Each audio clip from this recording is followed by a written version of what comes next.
This video is brought to you by Captivating History.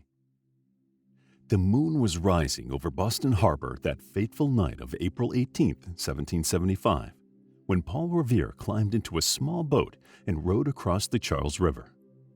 Having wrapped the oars with pieces of cloth, he rowed silently past the massive British warships floating nearby, all the way to Charleston on the other side. It wasn't his first time delivering secret messages under the cloak of darkness. Paul had been a spy for over 15 years, but tonight he was tasked with delivering the most important news of his life. The British had made their move. They were planning to march on Concord, arrest several key Patriot leaders, and attack their supplies. War was on the horizon. After eluding several British officers on the shore, Paul rode his horse to the nearby town of Medford, where he woke up the captain of the Minutemen, a group of civilian colonists who formed an independent militia of self-trained fighters. This elite, highly mobile force of locals had once fought the French and Native Americans in the name of the English crown, but no more. They no longer needed or wanted the defense of the British, their trade regulations, or their taxes, and they were not alone. The outbreak of the rebellion against British colonialism had taken root a decade earlier in 1765, and many patriots were ready to see the birth of their own nation. After a century and a half of life in the New World, they no longer considered themselves to be British subjects. They were would-be Americans, ready to fight for their freedom from British authority. Paul's message about the impending British attack was just what the patriots needed to fire up their side for the battle of a lifetime. By dawn of the next day, the sound of pounding drums filled the air of Lexington Common, a historic town in Massachusetts, as patriots and British soldiers lined up across from one another, their weapons poised and ready. A single shot rang out to mark the famous battle, and the American Revolution began. The events leading to this dramatic standoff were an elaborate mixture of New World immigration, colonial mismanagement, a universal desire for control, and heated political action, a continuous display of cause and effect. The potential for economic success attracted a lot of immigrants who ventured across the Atlantic in search of a better life and more freedom of religion. And for a while, it seemed they would have it. The British colonization of the Americas began when King James I of England granted the establishment the first permanent settlement of Jamestown, Virginia in 1607, leading to the creation of the 13 colonies.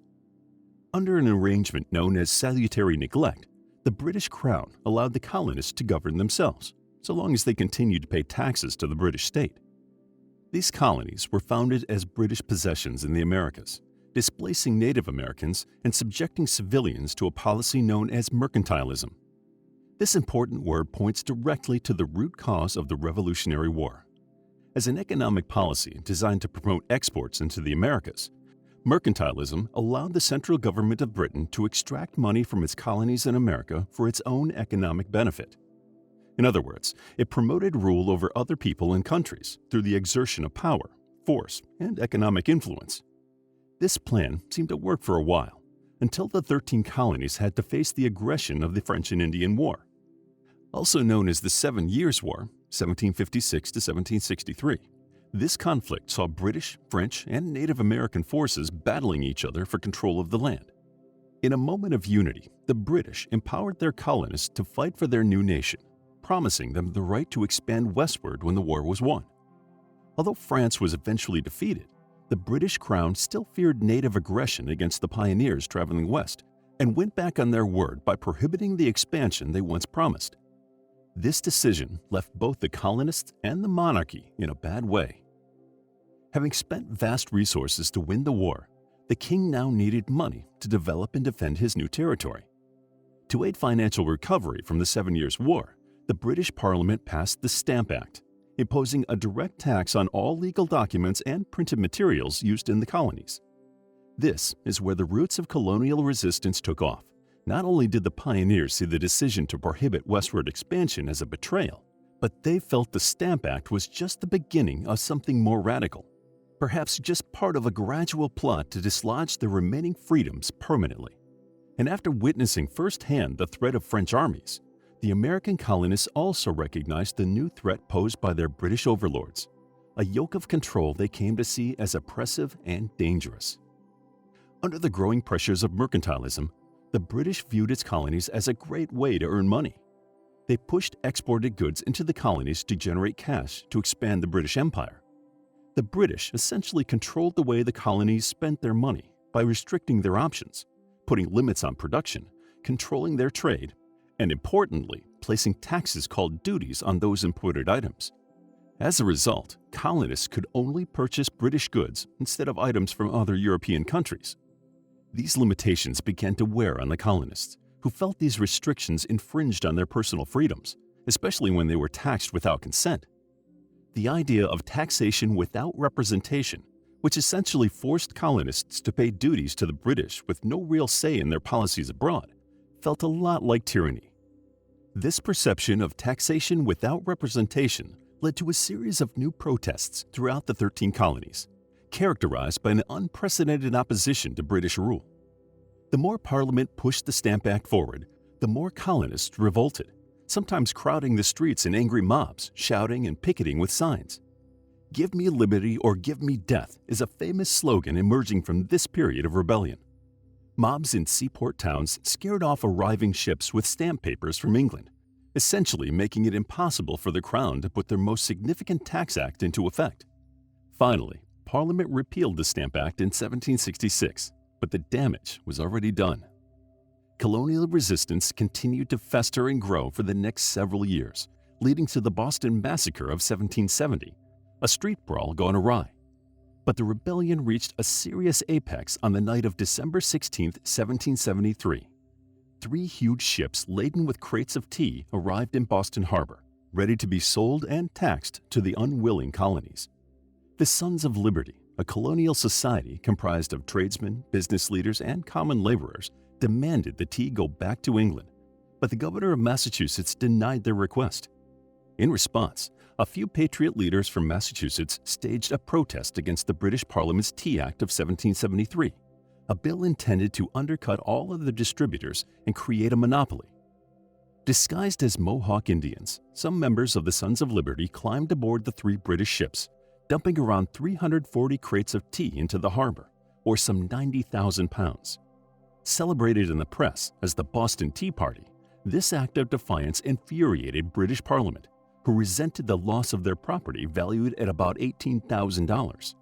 In today's economy, this would equal almost $1.7 million. Aside from being a costly blow to the British, who were shocked by the overt colonial rebellion, the Boston Tea Party was also a critical turning point in American history. It propelled patriotism even further into the forefront and gave momentum to the quest for national freedom. When Paul Revere watched British and colonial soldiers face off that fateful morning in Lexington, both armies were determined to control the New World, its people and its resources.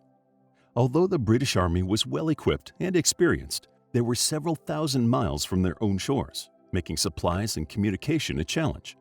And while the American militias were considered unprepared and undisciplined, they fought for a personal cause on their own territory. They were ready to declare independence and establish policies based on natural rights.